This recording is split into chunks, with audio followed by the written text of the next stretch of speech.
What's up, guys? Welcome to the first JumpX podcast. I'm here with Mr. Austen Young. What's up, guys? What's up? Oh, and now the dog's jump. Oh, here he is. Bro. Bro, what do you want? Alright, well, I guess we've got a third guest on, guys. Alright, so yeah, welcome to the first episode of the JumpX podcast. Basically, it's a very simple episode. We're going to kind of talk about what we do, where we've come from, little bits about ourselves. Yeah, and like who we are and, kind of how we started. Kind of, I guess, our superhero origin stories, Yeah, if you want to, okay. Yeah. So who are you? You're like the villain? Or am I the villain? I don't know. I think you had the villain arc, to be honest. True, okay. I'll be the villain. Yeah. So you'll be like Batman. Yeah, you like Batman anyway, so Yeah, if you can be Batman, I can be Robin. Batman's my Even though favorite Robin superhero. yeah. Anyway, Austen, do you want to go first, kind of speaking about where you've come from? Like, where did vertical jump journey start for you?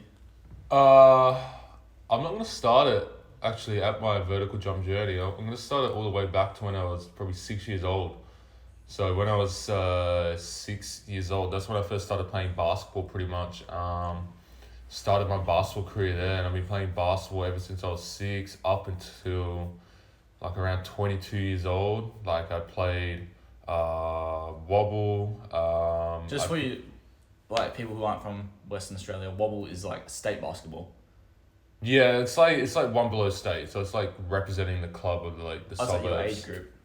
Hey? It's like your age group, right? Like, wobble. Like Yeah. well I guess but like basically it's like not the highest level but a decently high level basketball. So I played that from under 12 to 11 squad all the way up until under 16s and stopped. I was in a basketball scholarship at a high school, probably the best high school in Western Australia for basketball. So I was doing that for 5 years, so it was pretty intense. I'm very into basketball, but that kind of faded for me. My interest for basketball kind of faded after high school. And basically, after high school, I was a skinny, lanky kid. I was that tall 6'4" guy, unathletic, skinny, literally like no muscle mass on my frame at all. My legs were decent. My legs have always been decent, but my upper body, like my arms, I was like dead skinny. So after high school, I started getting into YouTube fitness. Just wanted to get big. Just wanted to, get some mass on me. David Lade, all that stuff. Yeah, that guy's a huge inspiration for me and big reason why I'm where I am today in terms of what I'm doing now. But basically, just went through a phase, just wanting to get build muscle, get big, and then slowly, after a period of time, I transitioned into focusing more on athletic performance, getting more athletic, improving my agility, improving my vertical jump. And for a long time, like I was actually unaware of the ability to actually improve like your vertical jump. Like the whole time I was growing up, I'd look at people throwing down dunks, like throwing down windmill dunks, and I'd always wonder like how the hell they do that, like how they get up. And I just thought it was all just purely genetics. It's just like what you were born with. If you weren't born with those hops, then that's it.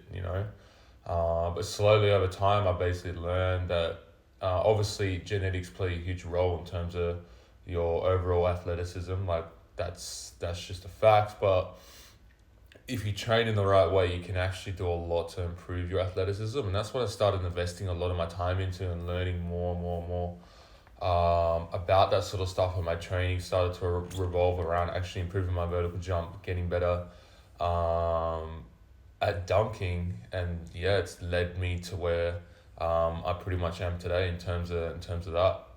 Real quick, you were playing basketball until you were like 22, right? Like, Yeah. In the leagues, whatever. Yeah. Would you say one of the reasons you kind of got into the world of dunking, and I don't want to take like full credit for this, obviously, it's like that one time we met at the stadium, right? Yeah, Dad went yeah. over to you and he was like, are you trying to come dunk or whatever? No, actually, I came up to you guys because I saw. You came up to us. Okay. Yeah. I know what court it was on as well. Like. Yeah. Because I was doing vertex testing at the time, and you guys are obviously like dunking down in Copenhagen. I was like, oh, this is a good opportunity to go talk to these guys because I thought these guys would be like interested in doing that. Obviously, finding out your vertical using a vertex. Yeah. Oh yeah, because we went to a club that I'm not gonna name, and we did the vertex testing there. Because you invited us to that, right? Yeah. I forgot about that. Okay, Yeah. All right. Well, actually, I knew about you before I actually ever talked to you. Because I'd seen you on like... Because with Instagram, right? What you can do is like, if you tag a location, right? And you tagged Kobe and Ark. Yeah. It's like, shows you all the posts that have been tagged like that. And I just went on there for I don't even know what reason. And I saw a guy dunking. I'm like, oh yeah, cool. And then I saw you like 2 weeks later. And then that's how we actually officially met. Yeah, So that's actually crazy. I remember you telling me that story. Literally, that was like when I saw you guys there. That was the first time I saw you on your view. Like I didn't know about you before then. Yeah, so, exactly. Yeah. I just saw this guy like, throwing down these crazy windmill dunks, and I'm like, Was that 2020? Yeah. I think it was after COVID. 2020. Yeah. Also, I was alright at dunking then.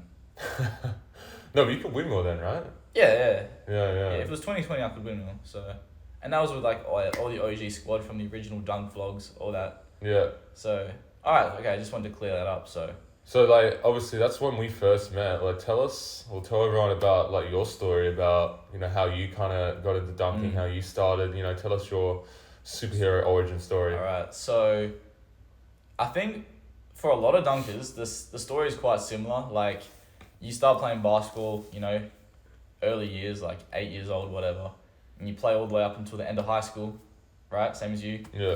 And then after high school, obviously most people aren't going to make the pros. And that's somewhat similar to me, but I actually really got into dunking in my last year of school, so year 12 or senior year if you're from America. I really got into dunking year 12 because I started at the start of year 12. It was kind of like a New Year's resolution. I was like, yeah, I want to dunk. Couldn't touch the ring at the time. And then I guess not my love for basketball diminished, but my love for dunking just went. So I was still playing basketball at the time in year 12. But like all I could think about was dunking. Like I'd be in class. I remember every Monday before school finished, we had like a study period. I wasn't studying. I was watching Dunkademics. I was like, I want to go try that dunk after school. So one of my mates and I, we'd go Mondays after school to go dunk for like 3 hours every week. And then that's kind of how I got into it. And then obviously school finished, started going to uni. My love for dunking just kept going up and up and up. I had more free time. What were you going to say? I was going to say, is that around the time you like started watching Stephen Selly? Because I remember you saying he was like a huge inspiration for you. Yeah, so this was 2018 when I was in year 12. I probably started watching Stephen before I went for dunking. Yeah. Maybe like a month before. Yeah. So like basically it started 2018 is when I started watching Stephen. And if it wasn't for Stephen, we would not be here right now. Well, at least I wouldn't be. Because he's like my David Lade, right? Yeah. So Stephen Selly is the inspiration for me. And then basically from there, it's not really too complicated. Just kept training, jumping like twice. At some points I was jumping like every day. Well, did you really go through that stage where you jumped every day? Or were you too old by that point to kind of get away with it? No, I never went through a stage of jumping every day. Because for a long period of time, even though I was training to jump higher, I wasn't actually going out and jumping much. Because I was playing a lot of basketball. True. At the time, I was playing basketball like 4 times a week. So I never went through a stage of jumping every day because literally I was already doing so much. I think I was literally like, from memory, only jumping like maybe once or like max if it jumping like once or twice a week. Maybe. Okay. But like, that was when I was playing basketball. When I actually like transitioned from like, oh, I'm actually going to stop playing basketball. I'm just going to focus on dunking now. It was probably around one time. It was only one time per week, honestly. Was that down at the stadium? Yeah, and that's that's around the time when I started like dunking with you more and dunking with all the boys more. Okay. So that's so interesting though. But not even it's just like, of all the days to pick, you picked the same day that we were dunking on. Like there's so many things that could have happened. Was it a Friday? Yeah. Yeah. It was a Friday. And of course it was Friday. Yeah. Yeah. So it's just, I don't know, just like very random circumstances that we met and then we both got into this, but that's kind of my story. I don't think I'm really missing much. Nothing really happened that dramatic after that. Kind of just kept dunking, kept trying to hit better dunks. I did go to dunk camp in 2019. At that point, what was my best dunk I could hit? Maybe like, I think I windmilled like twice at that point, and I hit one windmill at dunk camp. That's crazy, hey. That's crazy. Like how much you've progressed since 2019. If you could I was 18 though, so I was a bit of a baby. Like I'm 21 now, so I've had a lot of time. Yeah, So yeah. I hope I could jump higher in 3 years. You know, Wait, so what age did you hit your like first East Bay? 19. That's crazy. It was man. before COVID. That's crazy. What would you say your vert was when you hit your first East Bay? They were like 40. 40? Like Yeah. 40 exactly? Maybe a little bit over. Okay. Like 41, 42. I was probably only touching like 11.2. No. Yeah, 11.2, 11.3. Because Yeah. I touched 11.1 at Dunk Camp 2019. And then after that, like 4 months after, or 4 to 6 months after, that's when I East Bayed. So wait, I definitely gained a few inches on my vert between then. so it was 11.2 when you hit your first East Bay? Yep. Okay, so what you're saying is... I know. If I get the technique down, I can technically hit East Yeah. Bay now. Yeah. Which is kind of motivating to think about. Yeah. Well, the thing is, I hit my first East Bay on our home rim. So obviously, Yeah. if you guys dunk, or you've like ever used a home rim, and you compare that to a rim at a stadium, they're a lot like flimsier. So basically, you can like grab on them. Yeah. You can front rim it. You can like push the ball through, so you're more likely to hit dunks, right? It's easier It's to a make. lot softer of a Yeah, rim, so they're yeah. like way more forgiving. Like even when you're just shooting a basketball normally, like shooting Mhm. a basketball on a rim that's flimsy, like it's way more likely to bounce in and for you to get a lucky bounce. I guess it's kind of similar with dunking, right? Mm-hmm. You know, it's way more forgiving. So like when you get the dunk and you can only just get the ball over the rim, it's way more forgiving because it's not stiff. You can slide it in way more because the rim flexes more, right? Yeah. Yeah. Yeah. Yeah, just slip it in. Yeah. But I was trying so hard not. But yeah. that's because I hit my first East Bay out there, and it took Yeah. me 3 months to hit it on a indoor court. Really? Yeah. Because I hit it at the end of 2019. Yeah. That's crazy. That's crazy. So I would have just turned 19, yeah. That's- And then 3 months later, And it I hit was it indoor. it was off lob, right? Yes. Yeah. Oh yeah, it took me like I can't even remember when the first time I went off dribble was. Yeah. I think it was 2021, because we had like the first lockdowns, but then we had like those second kind of wave of lockdowns, like Yeah. So it was because I remember I had a mask on when I hit it. So yeah, it was around 2021. I hit an East Bay off the dribble. For the first time. Okay. It was the same day I hit behind the back off the dribble. Because it's easier to hit an East Bay off dribble, right? In terms of like the technical, like how hard it is to Yeah, hit if the you dunk. threw someone in who's never done dunking before, they're gonna have an easier time doing it off the dribble. Yeah, it's just Because- you got to have a higher vertical though to do it Yeah. off the dribble. Yes, yeah. Although, see, that's the thing. That's the thing that a lot of people don't realize with dribble dunking and like off lob dunking. Like obviously, if you can get good off lob, it opens up so many opportunities to hit more dunks in terms of Oh yeah. more technical dunks like windmills, East Bays, because you can maximize your full vertical more. But it's just the skill of timing the lob. That's what makes it harder. Mm-hmm. So it's like they both have, I guess, perks and things that are hard about them in terms of actually getting good at trick dunks. Like obviously off dribble you gotta jump high to hit those more technical dunks, but it's easier to hit those more technical dunks because it's not as complicated trying to time a lob. Less can go wrong in the air. Yeah, exactly. Yeah, because you've already got the ball with you. Exactly. You don't have to Like the first Grab time that I windmilled was off dribble. Yeah.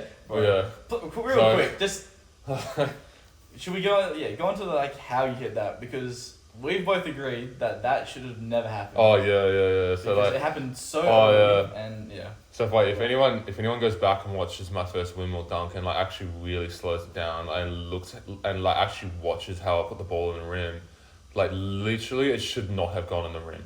Like it was like actually like pure luck that it actually went in. Like, cause my hand was like not even getting high enough to actually put it in properly. You know what I mean? Fingertip. No, it's literally like it like back rimmed, but it like so luckily like back rimmed it slid in. Yeah. Yeah. Stop smiling at me, man. Yeah. And then how long did it take to hit your next windmill after that?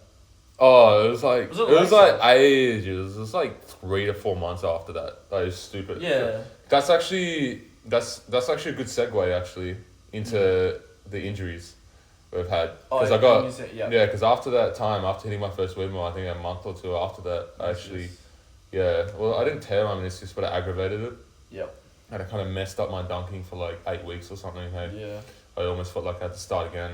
In terms of dunking, or like at least building up my confidence to actually push myself again. And you did that meniscus through repetitive spin dunks, right?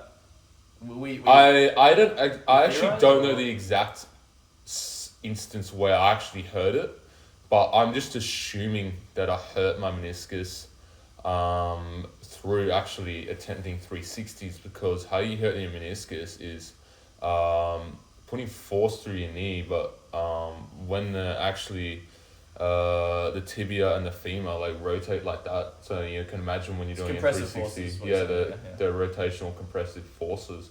So you can imagine when you're attempting a 360, you're very prone to that injury if you're not actually doing it correctly and not spinning in the air. And this is around the time when I was first learning the 360, so I just assume it was when I was actually attempting 360s, but I have no idea, because it was kind of built up over a period of time. Like, it was kind of like nothing, like I'd noticed nothing, and then I'll do a remaining deadlift one day, and then it felt like my knee was giving way, and I didn't understand why my knee felt like it was giving way, and then it just slowly got worse and worse and worse, and then I was still jumping through it and squatting through it, and then one day it just swelled up like crazy. I remember you texted me, and you're like, what the why is it hot? Then I was, then it's like actually like hot to touch, right? It wasn't hot. No, that's another thing. You see that? The light just turned on randomly. Alright, anyway. That's crazy. We got ghosts in here, guys. What you say? we got the dump gods in here. Yeah, they're not looking after me, right? No, but basically, it just swelled up like crazy, and then I was like, oh yeah, something's actually seriously wrong here. I need to actually go to get this checked out. Went to a physio, got it checked out.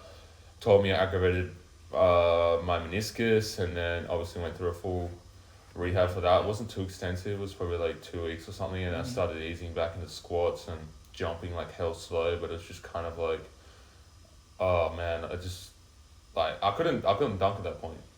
No, I remember the first session back, you were like, alright, I'm just gonna touch the rim today. Yeah, literally, my first session back was like 5 jumps, like just touching the rim, because obviously your meniscus is a shock absorber, and obviously doing padding. Yeah, it's like going back into max effort jumping is not a good idea by any means. So I eased into it. I was very careful because I didn't want to do a full tear, because it was full tear. That's like 6 to 8 weeks out. Yeah. You know what I mean? Yeah. So I was like pretty much like, you know, screw that. And then slowly eased back in. And I think it took ages to get back to where it was. Like it was like 2 months or more. Yeah. And that. Okay, so after you did your meniscus, it took like 6 to 8 weeks to get back to where you were, and then kind of what level were you at there? What kind of dunks were you hitting? Well, after I got back? Yeah. Oh, just you were way worse than you were. Honestly, like no trick dunks. No trick dunks, just like normal dunks, like two-handers, one-handers, like off backboard. Yeah, off backboard, just really basic stuff, man. Like nothing crazy by any means. And this would have been like October, November last year, honestly. Around that. Yeah. It was actually? Yeah. Okay, I thought it was a lot longer than that. Yeah. Okay. No, so it was around that point. Yep. But yeah, I guess while we're on the topic of injuries, that's one of my bigger injuries. Obviously, I've had jumper's knee. Right, that's the most common one. Like anyone that's the dunker, you know, like if you don't get jumper's knee, you're seriously lucky, man. Or you haven't jumped enough. Yeah. Or you don't jump high enough. Yeah, or you haven't trained enough. I mean, bro, find someone over 45-inch vertical who doesn't have or has never experienced some kind of knee pain. Yeah. You're not going to. Sorry. Even NBA players as well, right? Yeah, but that's also because this play 80. Yeah, because their schedule's that freaking crazy. Yeah. But yeah, basically, I've had jumper's knee. I've had jumper's knee. You've had jumper's knee, right? Though yours is quad. Yeah. So mine's above the knee, above the kneecap, which is a little bit different than where most people get it. But it's rarer for sure. It's rarer for sure. Whereas yours was like the very stereotypical common one. Yours was like below the kneecap, right? Right there. That's exactly like most people get it, and I'm sure like most of you guys listening to this were like, oh yeah, you know, I've heard someone, you know, complaining about pain there. Or if it's not you yourself as well, like. Yeah. But the thing is, because obviously they're different injuries, if you want to call them, they have to be treated differently, right? Like different isometrics help different types of knee pain. Yeah, no, 100%. Right, 100%. so things, you know, like the way you progress things is going to have to be different. So the way you went about yours is completely different to mine, because I've never had, touch wood, quad tendon pain. Yeah. And yeah. I don't think you've had patella, right? Yeah, I've never had patella. It's actually crazy. Which like it doesn't make... I've played a stupid amount of basketball in my life. There's times where like anyone that plays basketball in WA knows what the state championships are in terms of the basketball carnivals. Literally, you're playing like 8+ games in a weekend. And there was times where I was doing that, playing 8+ games. They're not, granted, they're not full games, they're like 30-minute games, but still, playing 8 times, if you're getting finals, you're playing more than 8 times in one weekend. And I never got knee pain. I never had any issues other than just muscular fatigue.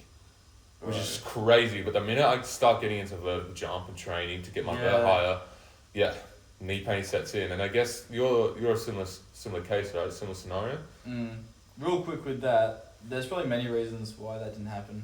One of them being you're probably a lot younger. Yeah. You're like 15, whatever. Yeah.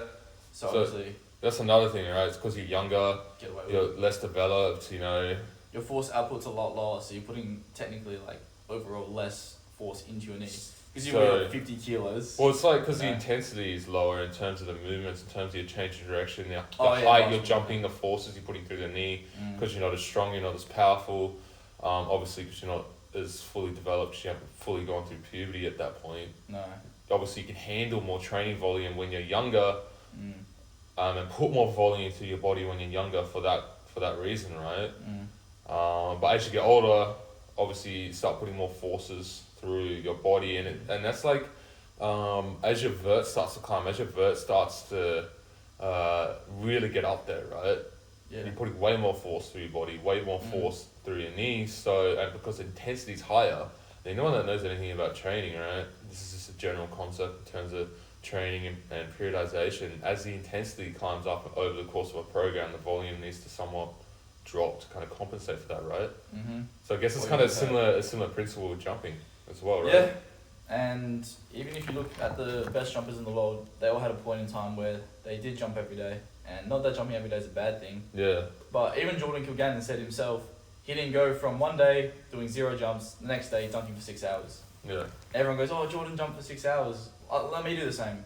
Nah, he did jump for 6 hours, but like built it up over time. Yeah, and that's all it's about for everything though to do with training. You got to build slowly. That's a key point, right? Yeah, for everything. That's a key point, man. Like literally, like just building up slowly and building up your volume slowly, not rushing into anything. So if you haven't jumped for like 10 years or done anything for 10 years, don't go out and jump 50 to 100 times. Like you're just asking that knee pain at that point, and of course you're gonna get knee pain at that point. You know what I mean? Because your body's not conditioned and ready for that type of jump volume, right? But if you build up slowly, build up your jump rate slowly, and build up slowly over time, then that's a recipe to stay healthy and avoid so many injuries, right? People like going on about the amount of training volume you do, right? But like I wasn't always doing that. You weren't always doing that. You've built up slowly over time to be able to handle that workload and volume. Yeah. You know what I mean? It's not like overnight, I'm just gonna do friggin' like 10 sets of squats, you know what I mean? Yeah, exactly. So and it kind of brings me to the point where a lot of these basketball guys, right? You know what I'm getting at when they go, I play basketball 7 hours. I play basketball 7 days a week for 20,000 hours a second, and they're just like, why do my knees hurt? Bro, what do you we're not gonna name names there, but yeah. No, but it's one of my pet peeves because it's not that it's a bad thing, but you gotta realize that the human body can only recover so fast. Yeah, the human body, like, it's an amazing, like, it's an amazing thing, right? It's so adaptable, right, to so many things. But if you're just going out there doing silly things like playing basketball for 4 hours every day, constantly, not building up to things slowly, not increasing your workload and volume slowly, then of course you're going to run into all these issues, you know? And that's kind of like, that's basically how, like, I got knee pain, you got knee pain, how I got Achilles pain as well. Well, sort of, like, we weren't Your stupid. Achilles one's a bit weird. Yeah, it's a bit weird. But that's how you got, would you say that's how you got knee pain? Is that how you got knee pain? Yeah, because I jumped every day on top of my programming. Yeah. Which was like terrible, hard stuff in the gym, right? Yeah. Like, it was stupid load in the gym. Yeah. I was like, alright, let's jump every day on top of that. Yeah. And I got away with it for a bit. Yeah. But, you know, the higher I started jumping, the more like the workload accumulated. Caught- Eventually, it caught up to me. Yeah. Yeah. And then I got to the point where I couldn't even get up, like walk upstairs. Yeah. Like doing that, like bending my knee, Yeah. like that would hurt. Yeah. So I'm like, Yeah. had to take a step back. Yeah. So No, I feel you, man. Like I've been to that point as well with my knee pain. Like literally, Yeah. like I used to work at Good Life. I was a trainer. At Good Life, which is a gym in Australia. If you're not in Australia, you'll know what that is. But basically, I used to work there, and I used to have to walk up these stairs every day to work. Literally, when I had knee pain, man, like I used to like friggin' daunt walking up these stairs, man, because literally, like every step would hurt, would kill. You know what I mean? It was like literally debilitating. You know, Yeah. like I'm like, what, 22 years old, and I can't walk upstairs. You know, That's which what is crazy. You know something's going on. Yeah. Right. Yeah. It's not normal. Yeah. Yeah, and this is around the time where I was actually trying out for SBL at the time. So like that's part of the reason why my knee pain got so bad. Because if anyone has played SBL or has played a high levels basketball, like obviously I just started training on top of the games I was playing, on top of the training session I was doing. I just started training and trying out for SBL, and then that was a huge spike in workload in itself. Because those training sessions are crazy intense, man. Almost like they run you into the ground. Yeah. They run you into the ground, man, you know, and it's just like no wonder, like it got so bad. Like literally, had one of my mates driving me at the time and sitting in the back of a car for like 30 minutes, like with my knee in a bent position, killed, man. And like literally, like in terms of why it killed, like putting your knee in a more bent on flex position puts more compressive forces on the tendon, which can in turn spike your knee pain, which is why it's a good idea, like when you are in the height of your knee pain, to avoid deep knee flexion or deep knee bend movements. So I was just gonna say, because you went there yesterday. One of my mates, Eddie, he plays a lot of basketball. He jumps with us, and he also does the JumpX training on top of that. Yeah. So just from that, that's a lot of load, right? Yeah. And yesterday, his knees were playing up. Yeah. And he's like, "What do I do?" I said, first of all, stop. Yeah. He stopped. Got him to do some ISOs. Yeah.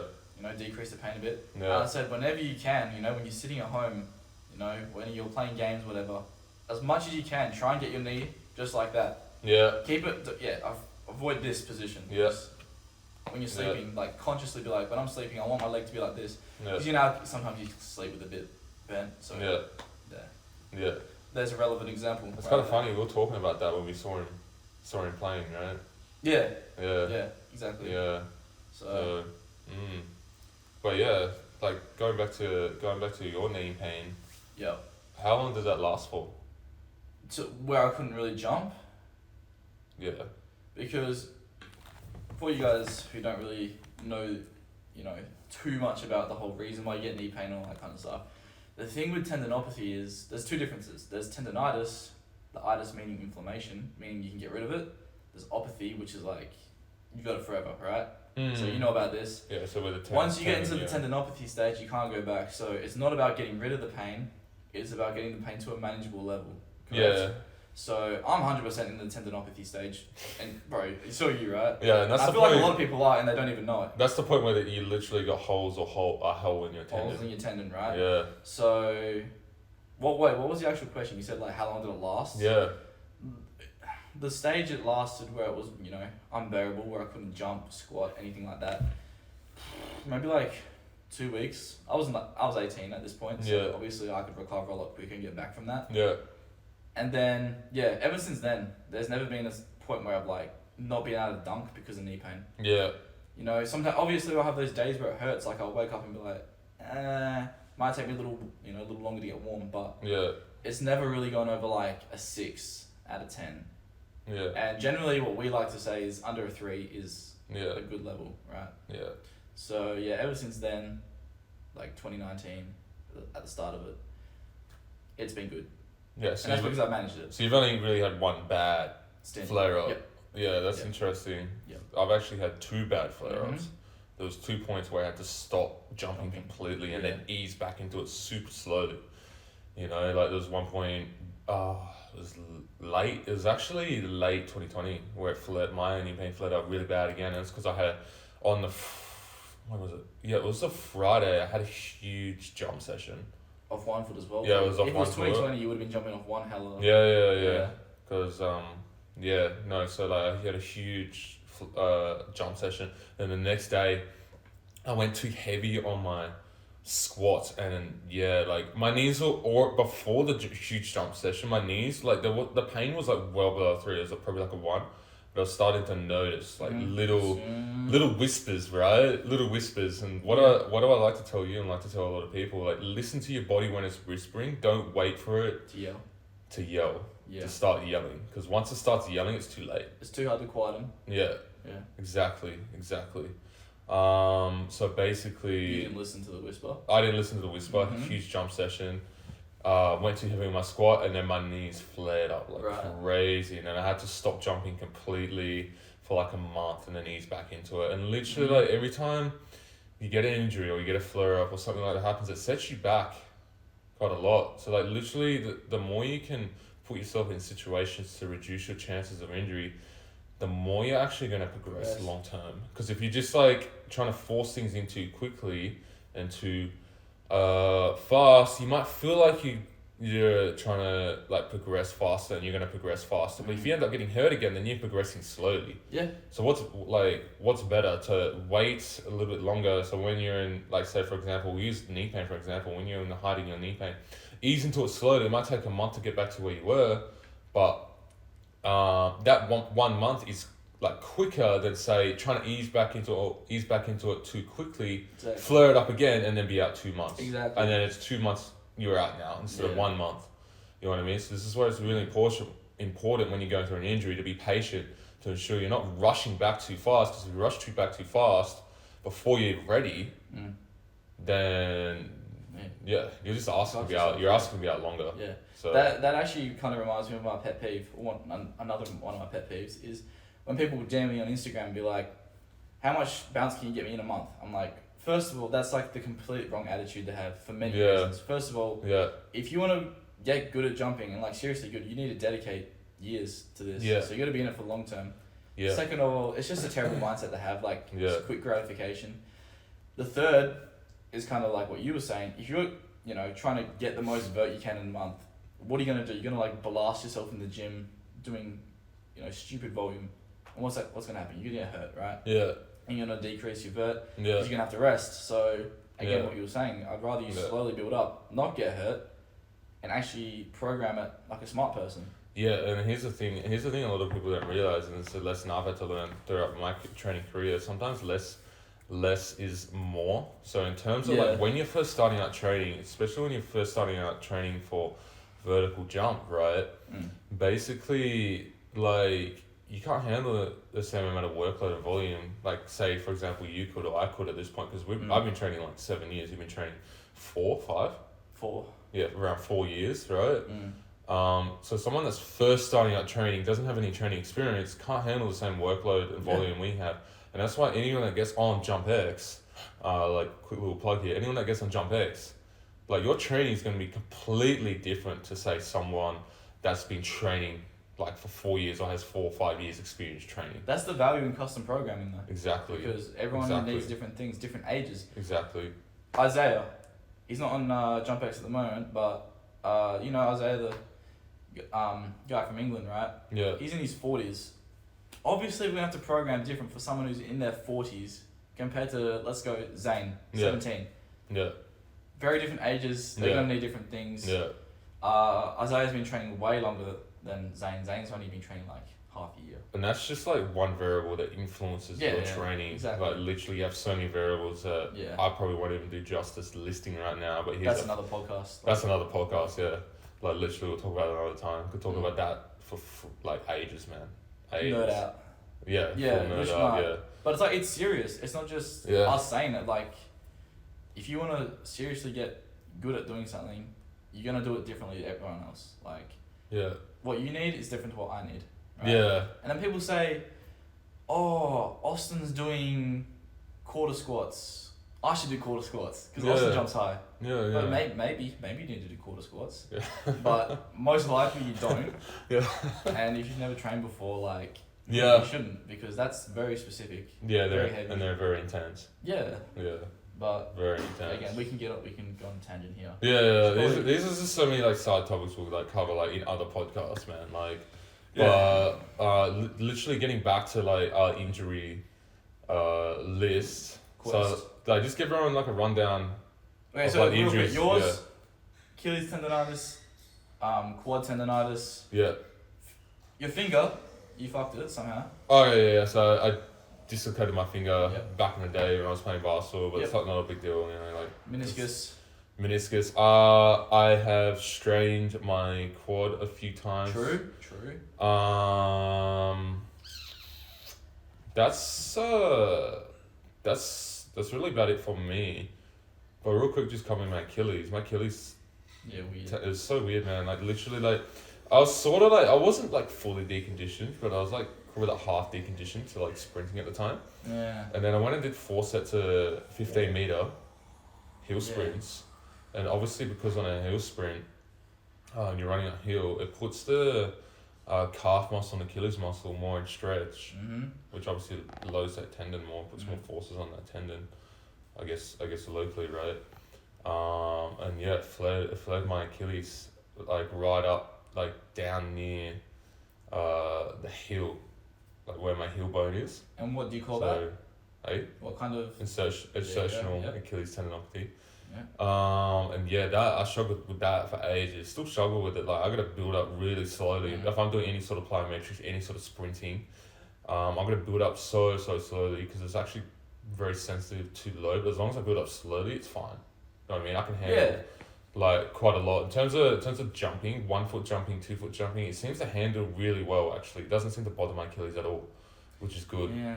So I think sprints and pliers. Sprints and pliers. Yeah, flare it up, man. Yep. But yeah, anyway, that's my injury list. Let's get into yours. Okay, so I'm not gonna name everything from like my childhood because it's not really relevant. But ever since I've been dunking, broken and dislocated right hand from dunking. It's on YouTube. Torn hamstring. I actually didn't know about that one. Yeah, I'll send you the video. Torn left hamstring. I did that sprinting in the park. It was a cold day.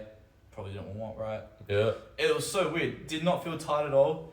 I remember just running and then feeling like a gunshot to my hamstring. Yeah. I thought it was a cramp, bro. That's crazy. And it just didn't go away. I was like, fuck, man. My mate Chris was with me and... So, like, you didn't feel like, you know, like when I've like strained a muscle in the past, it feels like a rubber band snapping. Right.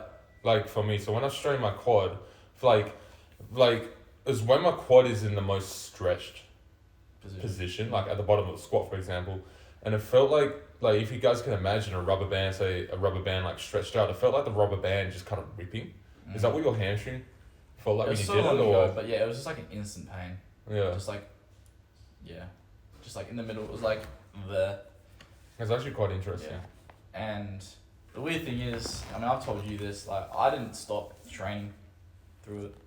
Like, I just heat rubbed it and put, like, tape on it, which, by the way, never do this. I was young and dumb. Like, I was so lucky to get away with it, probably because I was young. So, obviously it wasn't, like, tear, right? It was probably more a strain. And same with you. Would you say more strain than tear? No, mine was definitely. It was pretty minor. Yeah. Like honestly, it only kept me out like a week. Yeah. So.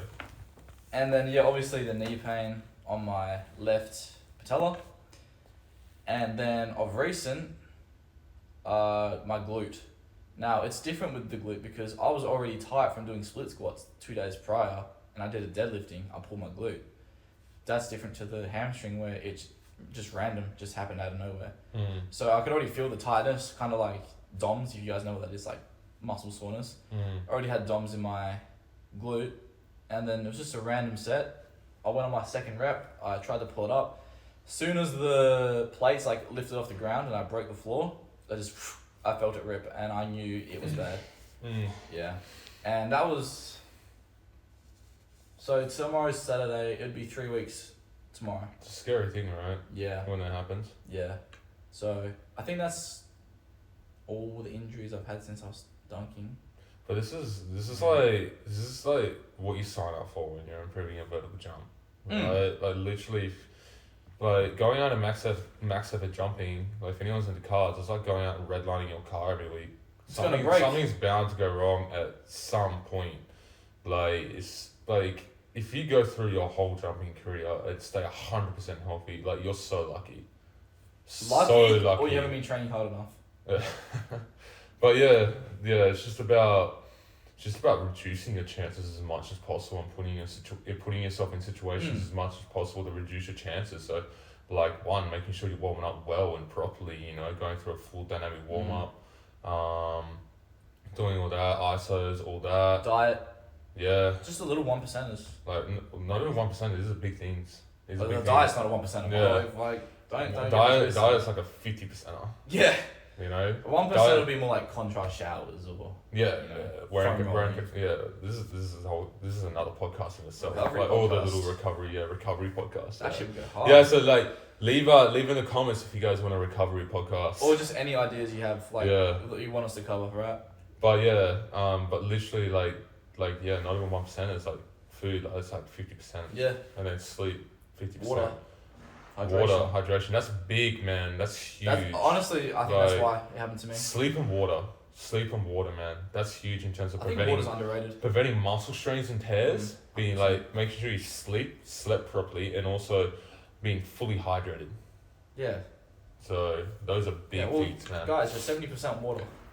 If you're limiting your water, or you're not drinking enough, what are you doing to yourself? You're gonna hurt yourself, right? Yeah, and literally though, it actually limits your performance not being hydrated. Like literally, would I be right in saying that not being properly hydrated can limit how high you can jump on that day? Yeah, I mean we don't have to go into the physiology behind it, but just know that your body needs water for your muscles to contract optimally. Yeah. If they can't contract optimally, you're not going to jump high because you're not going to be able to produce force to the ground. So. It's the same for your strength sessions as well. Oh yeah. Like literally, like if you're going for a 1RM or testing your strength, not being fully hydrated, you could have probably hit a higher number if you were fully hydrated versus not. Yep. And then crazy, man. Electrolytes. Yeah. There's so much we could get into, but we'll keep it there for now. Should we probably wrap it up at this point? Yeah. So just obviously like ending off the podcast. If you guys are looking for training or looking for extra help with your training, you're looking for that taking your training to the next level, looking for your training to be properly structured, properly individualized to you and your individual needs, head to Instagram page JumpX. There's a link at JumpX Performance Coaching. Yeah, there's a link there. Send us a DM. Start now, so then we know you're from the podcast. And basically we'll set up a consultation call so we can find out more about you and your goals, seeing how we can help you and what we need to do and where we need to start you in terms of your training. And we'll get you started from there. And what you get is your custom program, but you also get access to Austen and I in a group chat, right? Mm-hmm. And that's kind of where we hold some of our values, because if you're in a group chat with us, it's like a 2-on-1 coaching experience. Yeah. Ask us any questions you have about your training, diet, whatever. Yeah. And we are there, we'll respond to you, help you out. And you get us as your coaches. We've probably been where you've been before, so anything that you have, any concerns, I've run into knee pain, we're here to help you. So as you said, essentially we've walked the talk. Yeah. Yeah. So basically huge value there in terms of having access to us. So like literally any question you can think of in the world, could be nothing to do with your training. Like we can educate you, help you with your training. But yeah, guys, we'll end it off there. Hope you guys enjoyed. If you did enjoy this podcast, please leave a like. It helps us out. It helps us know whether we should make more of these or not. Leave a comment. Let us know if you have any ideas for future podcasts. Was there anything you wanted to say before we end off? Subscribe. Yeah, subscribe, and we'll see you in the next one, guys.